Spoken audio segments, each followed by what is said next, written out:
हे guys welcome to my blog. तो guys अभी सुबह का 8 बज चुका है और मैं आज कॉलेज जाने वाला हूँ, वो भी आफ्टर लॉन्ग टाइम के बाद।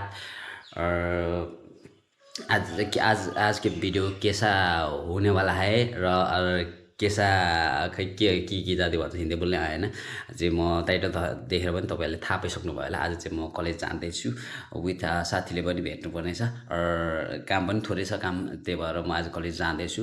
सो के कस्तो हुन्छ, so let's go. Okay alright guys, I'm just ready for the going. अनि अब हामी तलै भेट्नेछौँ। त्यो साथीहरू अहिले चाहिँ म रुमको साथीको रुममा आइसकेको छु हो। साथी चाहिँ सक्छ छैन, म हेर्न जाँदैछु त। साथीको रुम चाहिँ यहाँ हो होइन। अनि साथीहरू चाहिँ साथी अब के हो, कहिले निन्दा नलाग्ने नपुग्ने खालको छ मान्छे, छ कि छैन हेर्छु ल।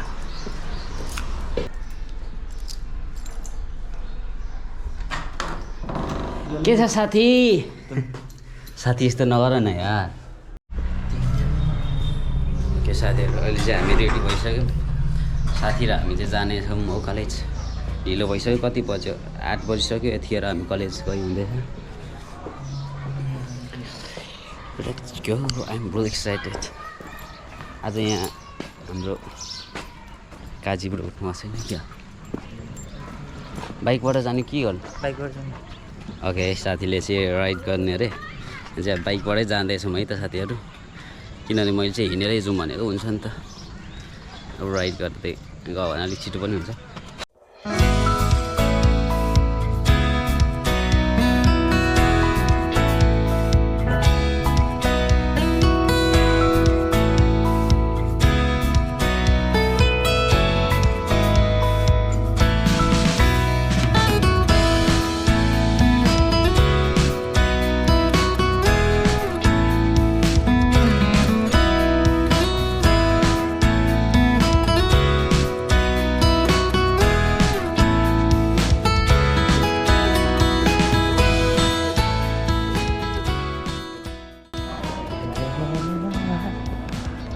ओके गाइज, अहिले चाहिँ हामी कलेजमा आइसक्यौँ।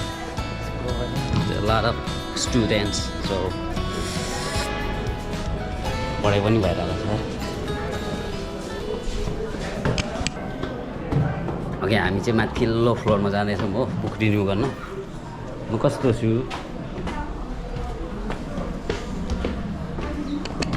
मातृका सर मर्निङ। मर्निङ छ। ओके हामी चाहिँ लाइब्रेरीमा आइसकेको छौँ। Here is our library.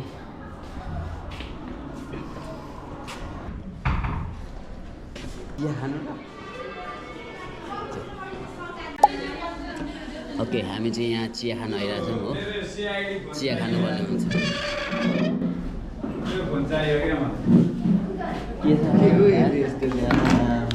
Hello guys, नमस्ते अनि स्वागत गर्न चाहन्छु तपाईहरुलाई यो मेरो ब्लगमा है। कैसे कैसे लोग रहते हैं यार यहाँ पर।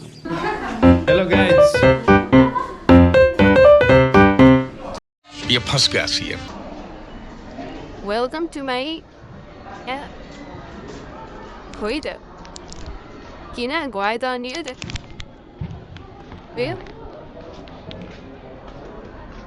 Welcome to my blog है। यस्तो यो दृश्य देख्नु सक्नुहुन्छ तपाईँहरू। यो हाम्रा केटाहरू जिउ तताउँदैछन्, हाम्रा केटाहरू चाहिँ जिउ तताउँदैछन्। ह्यारी पोटर हुनुहुन्छ यहाँ। Yes, Harry Potter. Really to walk through with me.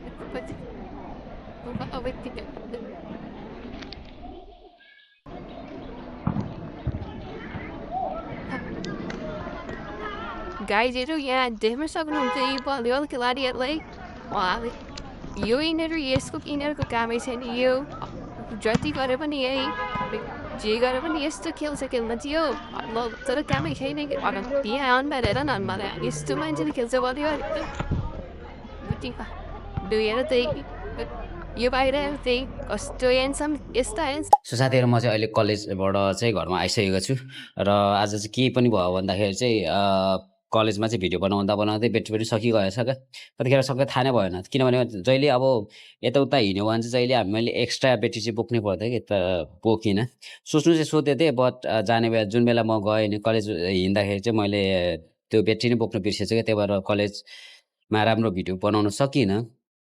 अनि त्यही नै हो साथीहरू, देखि नै हाल्नु भयो होला मेरो साथीसँग कलेजमा चाहिँ बुक लिनु गएको थियौँ हो, किनभने अब एक्जाम पनि नजिकिँदै गयो नि त। सो एक्जाम नजिकिँदै गएको कारणले गर्दाखेरि अब किताब ल्याएर अलिअलि पढे जस्तो त गर्नु पऱ्यो। त्यति मान्छे नपढे पनि अब अलिअलि त हेरे जस्तो त गर्नु पऱ्यो नि त साथीहरू, त्यही भएर बुक लिन गएको त्यस्तो भयो साथीहरू। अनि यहाँ चाहिँ अहिले म घरमा आएर यस्तो अलिअलि जाडो पनि छ, अनि त्यही भएर घाम ताप्दैछु। अनि यता त्यही कन्स्ट्रक्सन भइरहेको छ साथीहरू, किनभने यहाँ हेर्नु न, काम गर्ने मजदुरी काम गर्नेहरू यस्तो धेरै छ, यस्तो धेरै। यहाँ चाहिँ खै के भन्छ जग्गावालले चाहिँ सबै कम्पन कि के भन्छ नि हो त्यो गरेको क्या साथीहरू, यहाँ देख्नु सक्नुहुन्छ। अनि यहाँ चाहिँ सानो केटाकेटीहरूको मुन्टेसरी यस्तो छ साथीहरू, यस्तो छ। यहाँ हेर्नु तोरी कस्तो फुलेको, आलुहरू रोपिरहेछन्। सो साथीहरू कलेजबाट आइयो, साथीहरूबाट घुलमिल पनि गऱ्यो, रमाइलो पनि गऱ्यो। चाहेभन्दा बेसी चाहिँ रमाइलो गर्न पाइएन, तर के छ होइन, चाहिँ म घरमा आइसकेको छु। अब चाहिँ म सरसफाइतिर लाग्नेछु, किनभने सरसफाइ भन्ने चिज चाहिँ मान्छेमा हुनुपर्ने कर्तव्य हो। त्यही भएर म चाहिँ सरसफाइमा लाग्छु हो साथीहरू। सरसफाइ चाहिँ सबैले म यहाँबाट सन्देश दिन चाहन्छु कि सबै जति पनि मान्छेहरू हुनुहुन्छ सबै त्यस्तो हुन्न, तर पनि कोही मान्छेहरू हुन्छन् त्यस्तो ननुहुने। तपाईँहरूले चाहिँ म के भन्न चाहन्छु भन्दाखेरि सधैँ नुहाउने गर्नुहोस् र फोहोरी हुनुबाट मुक्त हुनुहोस् र एकदम सरसफाइमा ध्यान दिनुहोस् भन्न चाहन्छु भन्दै म चाहिँ अब नुहाउनेतर्फ लागेँ त। So let's go guys. जाडो समय छ, नुहाउनलाई अलिकति मान्छेले कोहीले सबै सजिलो मान्दैन, गाह्रो भन्ने चिज साथीहरू। यो जाडो महिनामा नुहाउनु पनि एउटा बहादुरी कामै हो साथीहरू।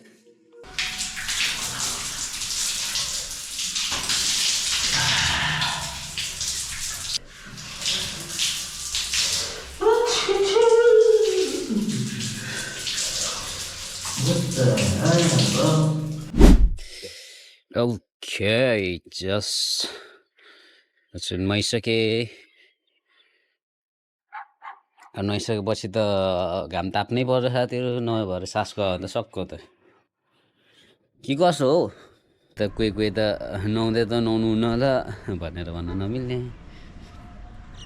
त्यसरी अरू मान्छेलाई त्यसरी इन्सल्ट गर्ने काम नगरौँ साथीहरू। यो देखिए साथीहरू, यहाँ यो साला मुला साग भनिन्छ नि हो, त्यही हो यो। ठ्याक्कै यसलाई चाहिँ चना चिरा काटेर अब यसलाई चाहिँ चटनी बनाउनु आँट्नु भएको। यो पाहाडतिर निकै पाउँछ क्या, पाहाडमा नभएर यो जतै पनि पाउँछ क्या, पाउनु छ, तर बनाउनु जाँदैन नि त। अब हर कोहीले त सबैले त आउँदैन यो चटनी बनाउनु पनि। बनाउनु त बनाउँछ होला, तर चटनी बनाएर पनि जे पायो त्यही बनाएर मात्रै त हुँदैन नि त साथीहरू। त्यही भएर एकदम के मरमसला के भन्छ नि हो, त्यो एकदम चट्ट मिलाएर बनाउनु सक्यो भने चाहिँ एकदम मिठो हुने रहेछ हो साथीहरू। अनि यो पाहाडतिर हाम्रोतिर पनि बेसी नै हुन्छ यस्तो चाहिँ, तर त्यति चटनी बनाउँदैन क्या। त्यो बनाए पनि त्यो कस्तो त्यो तरिका आएन भने त नमिठो हुन्छ नि त। त्यही भएर त्यति खासै बनाउनु हुन्न। यहाँ चाहिँ एकदम यहाँ चाहिँ बनाउनु आउनेहरूले चाहिँ एकदम स्पेसल नै बनाउनुहुन्छ। सो मान्छेले सिप चाहिन्छ अरे क्या, हर कुरामा सिप चाहिन्छ। सिप भयो भने चाहिँ मान्छेलाई जे कुरामा पनि एकदमै सिप भयो भने चाहिँ अब्बलै हुन्छ अरे भन्छ नि साथीहरू, हो पनि हो। हिजो त अब कति छिटो टाइम बित्ने थाहा नहुने होइन। कोठामा एकछिन बसे जस्तो त लाग्छ, तर एकैछिनमा टाइम पनि बितिहाल्छ हो। एकछिन बसे जस्तो हुन्छ, के 2-3 बजिसक्यो हुन्छ ल, अन्त टाइमै गयो, अन्त एक दिन गयो, दिन खेर गयो अनि त्यस्तो। ओके साथीहरू, मैले चाहिँ अब यो कुकुरलाई नुहाउनु आँटेको हो। यो टोकुवा कुकुर हो नि त यो, फटा प्लिज। यसको साबुन कहाँ छ भने यहाँ होला सायद। Shut up, bro.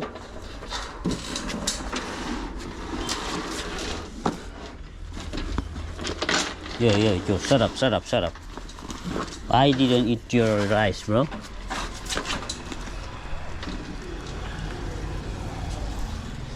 Okay.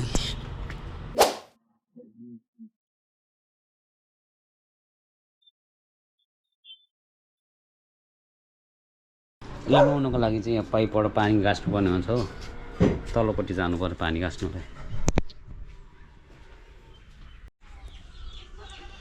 यहाँबाट पानी गाँच्नुपर्ने हुन्छ साथीहरू यो अनि फेरि मिस्टेक भयो भने चाहिँ करेन्ट लाग्छ फेरि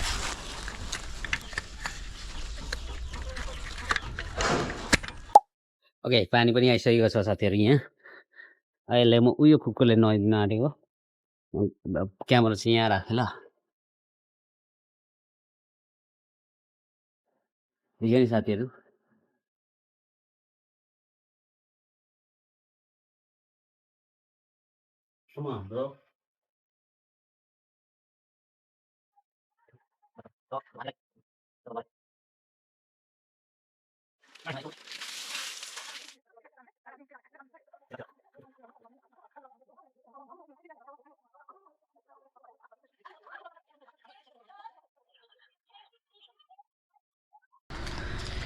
त्यो फटा